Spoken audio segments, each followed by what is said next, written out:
For the past month, I've been sifting through every single piece of lore I could find in the FNAF franchise, replaying the older games, going through the wikis, going on fan-made collection sites, Reddit posts, and even polling you guys in the comments, and I think I've got everything. At least every single piece of lore from FNAF's 1, 2, 3, 4, Sister Location, World, Pizzeria Simulator, and Ultimate Custom Night. Now it's time to piece everything together and try to make a workable timeline. So slices, put on your aprons, and let's bake ourselves a theory. First, let's gather our ingredients, and I know, I did just say that we have everything, but I did miss some things, so speed round everything that someone in the comments pointed out that I've missed. FNAF 1. FNAF 1 paychecks are $11.12, and overtime for $11.13.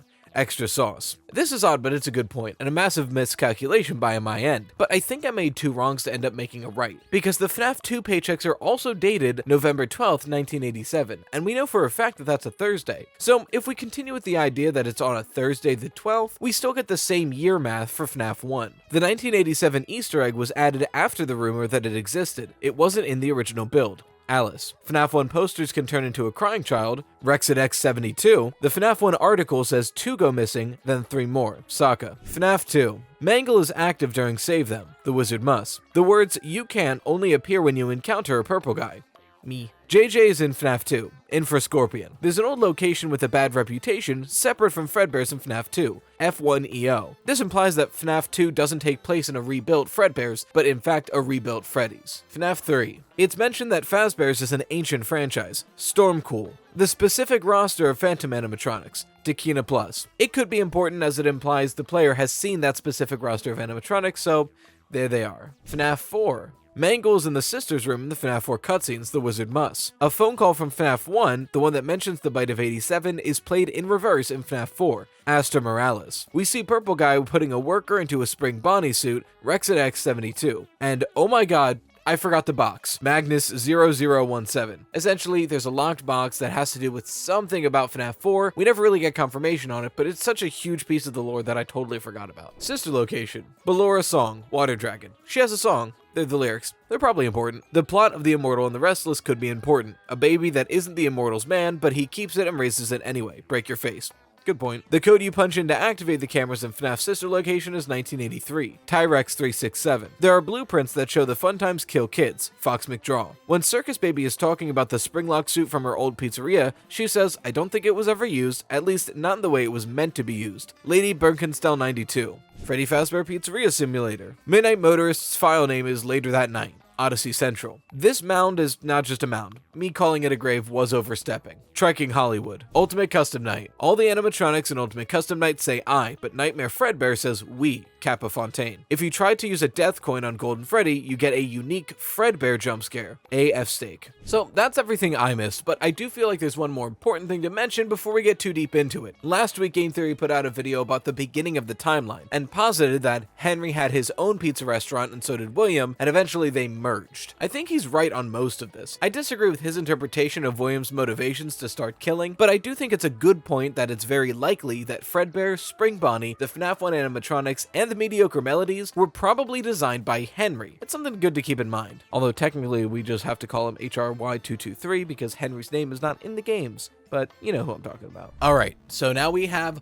all the ingredients. It's finally time to start mixing them. I feel like the best way to go about this is to state the lore that we have confirmed, state the inconsistencies, and then start mixing. So let's do just that. First, the big one, Big Willie. We have it confirmed that William Afton is Springtrap, is the purple guy. The same purple guy that killed this kid, HRY's daughter, the same purple guy that killed these kids, the same purple guy that disassembled the animatronics in Follow Me, and the same purple guy that gets stuck in the Springtrap suit, becoming Springtrap. We can also nearly but not entirely confirm this is the same Mr. Afton behind Afton Robotics, the man who built the Funtime animatronics and is the father to the girl that says daddy a lot, which we'll get into, and Michael Afton. Getting into that, it's confirmed that Scrap Baby's name was at one time Elizabeth. We also know that Scrap Baby came from Circus Baby post the Ennard era, and that Circus Baby was likely possessed by a little girl who kept defying her dad's wishes to go and play with her dad who built her. So we can mostly confirm that Elizabeth Afton was the daughter of William Afton, and she went against her father's wishes to play with Circus Baby, got killed by her, possessed her, and then later became Scrap Baby.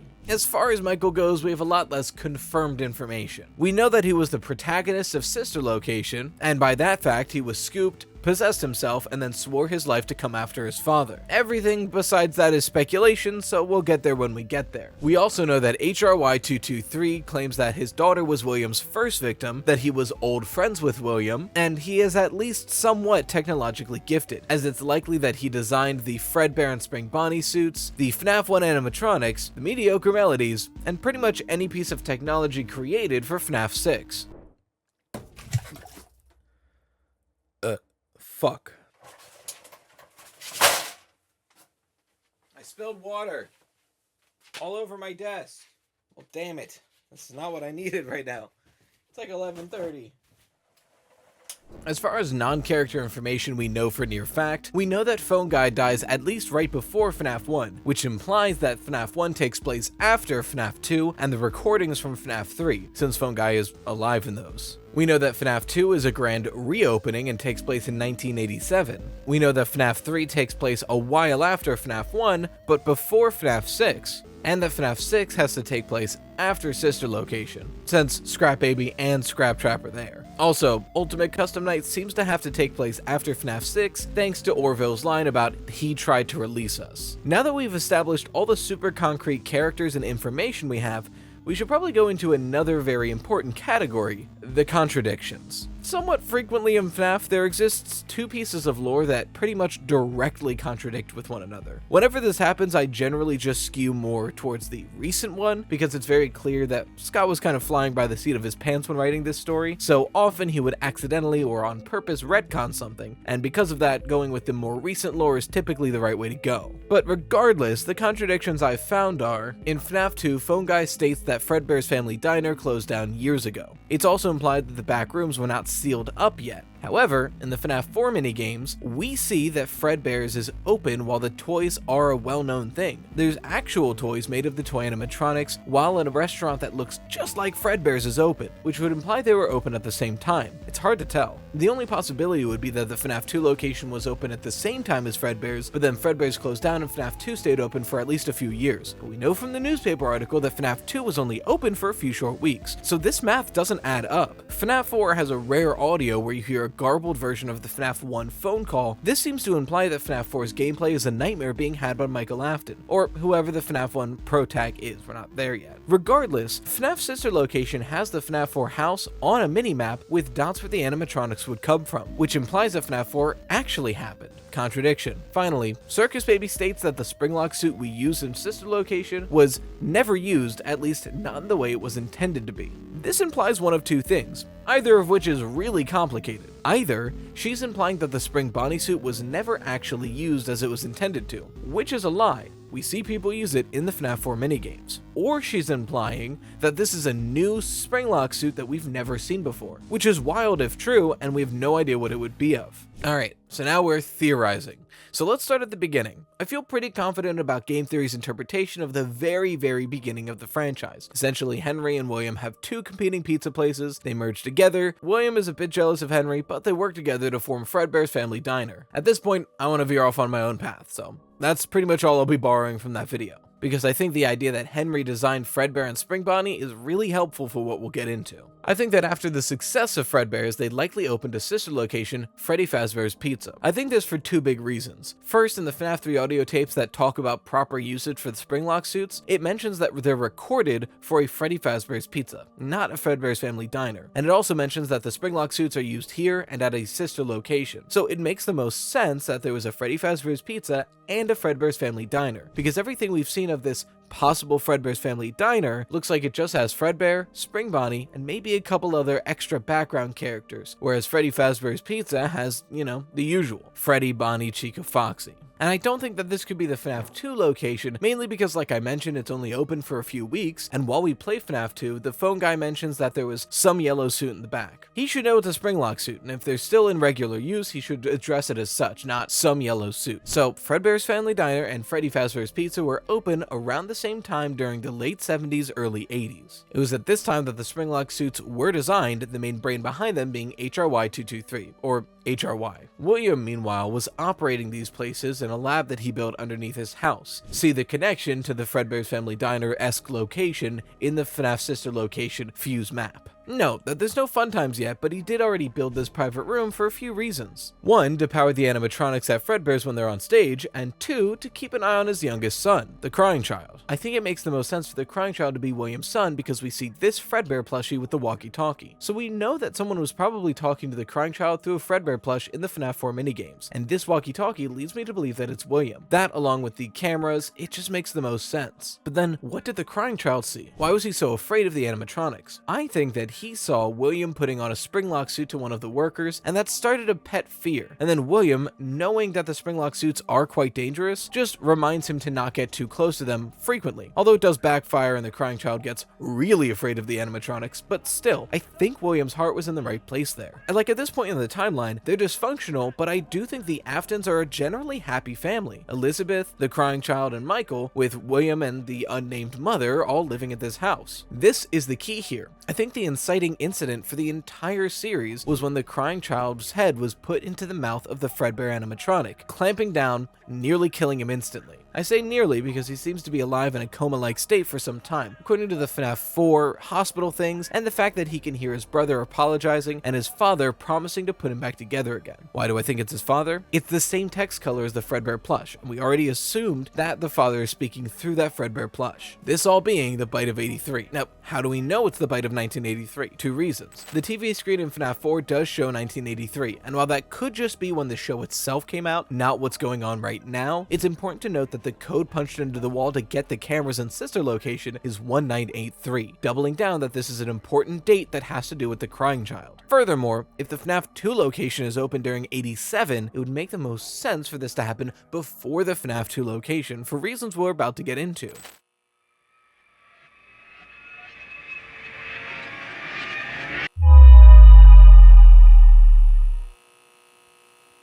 Oh man, it's good to actually have a shower in the back room, so I was starting to get a little dingy. Still kind of bored though. Oh! Another one of those sponsored messages. Alright. Today's video is brought to you by Morgan & Morgan Injury Law Firm. Morgan & Morgan is big. Like, really big. Like America's largest, in fact. And that means they have the resources for the best results. And I know, you might be thinking, hey, it was just an accident. But truthfully, there are no accidents. If you're hurt, it's due to negligence. And Morgan & Morgan thinks that you shouldn't have to just deal with an injury. You deserve compensation. And how do they do that? With their over 800 legal experts. Legal experts with a reputation for winning. A lot of the times, insurance companies will just lowball small firms, knowing that the small firm can't really take them in court. But they don't do that with Morgan & Morgan. You want to know why? Because they know how dangerous Morgan & Morgan can be to them in court. So insurance companies tend to settle quickly and for more. And you're not just working with some firm. Morgan & Morgan has over 4,000 customer care specialists working 24/7. So no matter if somebody's in the subway, in their house, or in the back rooms, somebody's on a support line that can answer the question. Now I know, you're looking at me like, Rye Toast, what are you talking about? I can't afford an injury law firm. I'm just gonna have to live with this. Morgan & Morgan is affordable. So affordable, in fact, that their fee is free. No upfront costs, no sign-in fees. In fact, if you don't win your case, you pay nothing. All the calls, meetings, texts, phone numbers, all of that is free of charge. So if you've been injured and you're interested, you can check out Morgan & Morgan with the custom link in the description below or in the pinned comment. Thanks again to Morgan & Morgan for sponsoring today's video. Morgan & Morgan, for the people. Huh. I wanted something to do, but water's always nice back here. I'm getting very thirsty. And lonely. After this incident, the springlock suits were retired and put into a safe room until they could figure out how to fix them to make them safer in general. William loses it and wants to kill the children who put his son through so much bullying in his life, but he would need to get rid of the security puppet that HRY built to do so. HRY obviously doesn't want to get rid of that, why would he? It's something he built to protect children. Why would he get rid of it just because his partner wants him to? This, I think, was the last straw. This seems like a strong motivation for William to start to kill. His son was killed by a machine built by his partner, and then when he just asks a simple request to get rid of the damn security puppet, he denies him again. Twice now, HRY has ruined William's life, in his eyes. So in a fit of rage, when HRY's daughter is locked out of a pizzeria, William does the unthinkable and kills her. This is when the security puppet goes outside, crashes on her due to the rain, and the daughter goes to possess the puppet. We then see the Midnight Motorist cutscene, otherwise known as Later That Night. This is why I think this happens right after. I don't think this is actually showing anyone running away. I think this is showing the dysfunctional family just after the bite of 83. It shows a mother completely disassociated, flatly watching TV and plainly remarking to her drunk husband, who's not allowed at the local bar anymore for how much he's been drinking. It then shows Michael Afton, who did break out of his room, but not to run away. I think Michael had been sneaking out to visit the crying child in his mourning, either while the crying child is at the hospital or possibly in this unmarked lump, which I think is a grave in the woods. William, angered that he would even think to go there since he partially blames him for the crying child's death, resolves that he'll be sorry when he gets back. I think this is hinting to the fact that he switches Michael to a room with no escape. He locked the window, Michael broke through the window. So logically, he'll put him in a bedroom that has no windows, the FNAF 4 bedroom, and I'll get to why that's important later. Once HRY sees that his daughter is dead though, he likely resigns himself to a study or a house somewhere to just grieve and mourn, letting William do whatever he wants. Like HRY says in the tapes, a wound first inflicted on me that I let fester into all of this. William then uses the spring Bonnie suit to exact revenge on his late son. He goes around and kills these children from the FNAF 4 minigames that were teasing his son throughout his life. How do I know it's those children though? Well, look at the Fruity Maze minigame. We get this really good shot of a girl whose dead dog is used as a lure to get into a back room. We can assume he's doing this to kill her, but does she look familiar? She should. Look at this girl from the FNAF 4 minigames. Same hair color, same bow in the hair, same shirt color, same eye color. I think this is the games trying to tell us that these children were the ones that William killed just out of fit of rage, not necessarily for some remnant experiments or anything like that. At this point in the franchise, I don't think he knows about it, but I think he's about to, because at this point, the missing child incident occurs and 5 children suddenly go missing. To try to get the police that are snooping around out of there, and in one final act of revenge, I think William frames HRY for the missing child incident. This would explain how a suspect gets convicted, but William is still able to do things, and HRY is pretty much out of the narrative until FNAF 6. He's been serving prison time because William falsely accused him of the missing child incident. This is where one of the contradictions starts to bite me in the ass. At this point, after the missing child incident, it's stated that Freddy Fazbear's Pizza closes. After Freddy Fazbear's Pizza closes, obviously FNAF 2 would open up. But here's where I'm having a problem. Why are the toy animatronics all over the FNAF 4 minigames? FNAF 2 makes a big point that the toy animatronics are built specifically for the FNAF 2 location, and it points out that the Fredbear Family Diner location closed years before the FNAF 2 location was ever opened. So those 2 points can't coexist. So for now, I'm just going to assume that the FNAF 4 minigames are a loose interpretation of what happened based off of the memories of William or Michael Afton. And we'll go into why later, but I think that's why the toy animatronics are there, not that they actually were in real life. At this point, a while after Fredbear's and the FNAF 1 location have closed down, the FNAF 2 location opens up, with a back room that does have a Springlock suit that isn't intended to be used, the withered animatronics and the toy animatronics.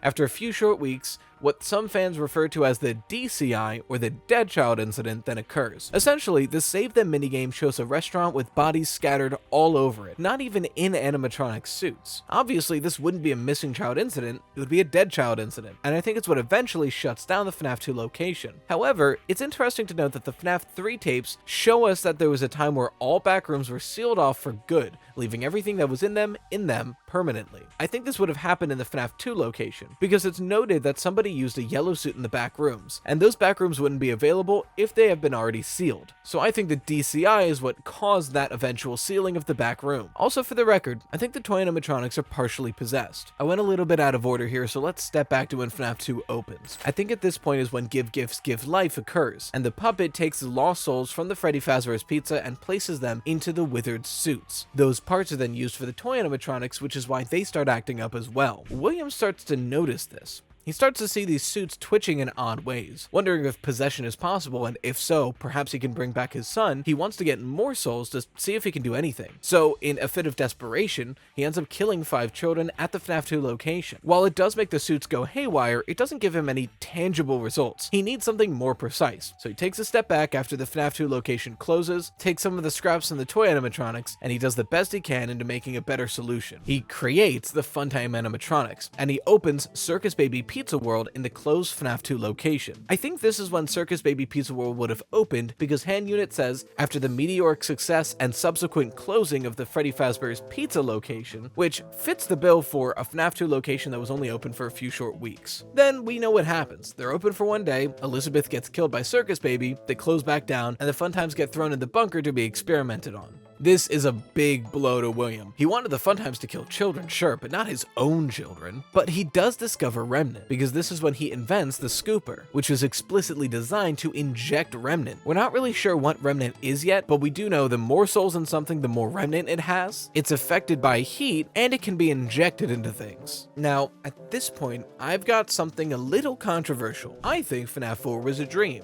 That's not controversial. The controversial thing is, I think it's a dream had by Michael based around the actual things that William was putting him through. If we look at the sister location map, it's clear that something happened that resembled FNAF 4's gameplay. Do I think literally this happened? No, but I think these nightmares are a lot closer to what William was putting Michael through while he was testing things at the sister location bunker. Essentially, I think it was kind of torturing Michael. He was trying to make sure his last remaining child was afraid enough of the animatronics to not go near them, but kind of reveling in the fact that he gets to get back at the son who killed his son. But unfortunately for William, after a while the Funtimes start getting too aggressive with him. He needs to continue his experiments, but he needs someone else to do it. Unfortunately, that means he has to trust Michael with the job. So he forces Michael to go down into the sister location bunker to essentially continue the experiments for him, to put his daughter back together. But then sister location happens. Michael fails, he gets scooped, and Ennard escapes. Suddenly, William is out of everything. Doesn't have his son anymore, and all of the animatronics he was working on are gone somewhere. He needs to lure them back somehow, so he does what he usually does. He opens up a pizza restaurant.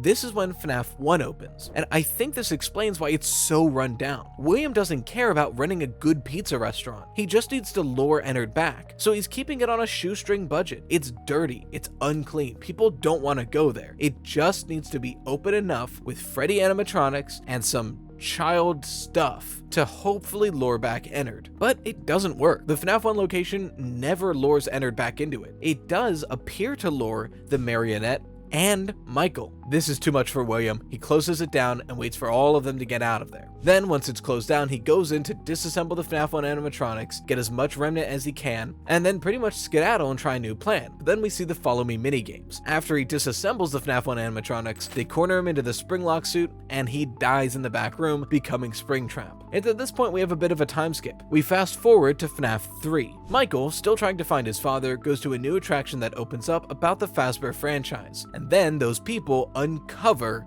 Springtrap. I think a few things happen all at once here. One, obviously Springtrap is set free, and then we see the events of FNAF 3 take place, where Michael runs into William, Michael tries to burn down FNAF 3, and it doesn't work. But I think this is when HRY gets released from prison. If someone was being held on the fact that bodies were never found, and that it's likely that this one guy did it, and then all of a sudden it's discovered in one of the restaurants that there were bodies in these suits, and there was an adult man in a suit too, it's likely they would assume that this adult man did it, and not the guy they have in prison. So I think at this point, either it's been like 30 years or so and HRY's prison sentence just ended naturally, or this evidence could have exonerated him, proving him innocent and letting him free. Essentially, I think Springtrap being freed from the FNAF 1 location is what allows HRY to re-enter the narrative, which is why he doesn't do much until FNAF 6. Speaking of FNAF 6, we're about at that time now. William tried to get everyone together, Michael's been looking for everyone, now it's HRY's turn. He essentially does William's plan and Michael's plan, but bigger and better. He creates a pizzeria that's fake, but good enough to attract as many animatronics that are still roaming about as possible, and then when they are there, he successfully burns them to a crisp.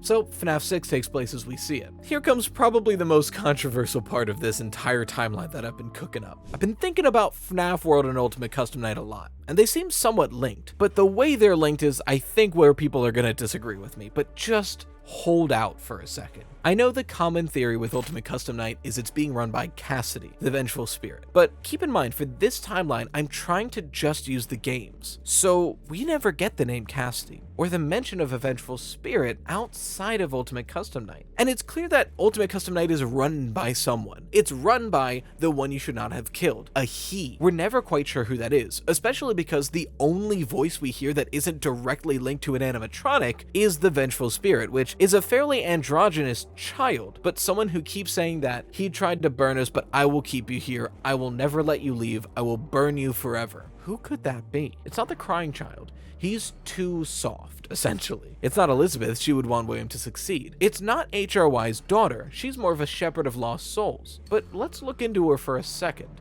What's one of the puppet's lines versus everyone else's lines in Ultimate Custom Night? The others are like animals, but I am very aware. And I don't hate you, but you need to stay out of my way. For what? I think HRY's daughter is currently attempting to create FNAF World. HRY's daughter is trying to let the Lost Souls one by one move on during this time when they're all together. That's why every character is in FNAF World. They're all here. They're in this burnt crisp after FNAF 6. This is when FNAF World, and by extension, the Happiest Day minigame, takes place in the FNAF 6 location. If HRY's daughter is busy doing that and busy helping people move on and needs William out of the way, whose spirit is strong enough to keep William out of the way? Whose spirit is being called out to during the Old Man Consequences Easter egg in Ultimate Custom Night? Michael, the man whose spirit is strong enough to possess himself after death, just powered on the fuel of hating his father. The man who was tormented by William in a similar fashion, having animatronics sicked on him over and over again. He was the one you should not have killed. Sure, William didn't directly kill Michael, but he sent him into a death trap. And that was his biggest mistake, because in doing that, William created his perfect enemy, Michael Afton. And that's why when you beat Ultimate Custom Night as much as you can, you're rewarded with this screen of Golden Freddy glitching, unresting for eternity. Michael reminding his father of his greatest crime of all. So, is that the timeline? I think so. So I'll put this all together in one cohesive storyline without going on any tangents or wasting time presenting evidence, just presenting the timeline next week. So if anybody asks, hey, what's the FNAF lore about? You can give them a video, and if they go, do you have evidence for that? You can give them a playlist. Finally, next week we'll be making the ultimate FNAF game timeline. And I think today is when the Game Theory timeline is going out, so go check them out. But also, I hope it doesn't invalidate something I say. We'll find out. But to celebrate that timeline, and to celebrate the amazing, crazy milestone of 50,000 subscribers on January 1st, 2023, 3 days after the timeline is going to be posted, Rytos, myself, the channel, will be doing our very first ever charity stream. I promised way back when that if I ever hit 50K, I'll read the goddamn books. And we somehow made it. So once again, thank you all so much. I cannot stress enough how crazy of a milestone this is. This is literally a dream come true, and the least I could do is read the damn books. Oh, bye, Casey. I don't think I can read the totality of the book on stream. I think that's like a copyright law, but I can read chunks of it, and there will be milestones and things to hit. It'll be a fun time, I promise, but it'll also be a nice laid-back stream for, New Year's Day hangovers. So feel free to join me. When I have more information on the time, I'll let you know, but for now, I know it'll happen January 1st, 2023. Oh, and all proceeds will be going to the Trevor Project, one of my favorite charities. For now, if you're confused to why the ad was placed in the back rooms, go ahead and check out this video on creepypastas for some context and Rytoast lore. And in the meanwhile, let's shout out the best patrons, the Toasted Slices. Thank you to Emberisk, Zenith, Raven Eris, Charlie Bean, Lovey Puppy, Stormachow, Just BKZ, Chickpea, Lola Fembo, The Viper 26, Loose Harriet, and Leon. And until next time, as always, stay toasty, Slices.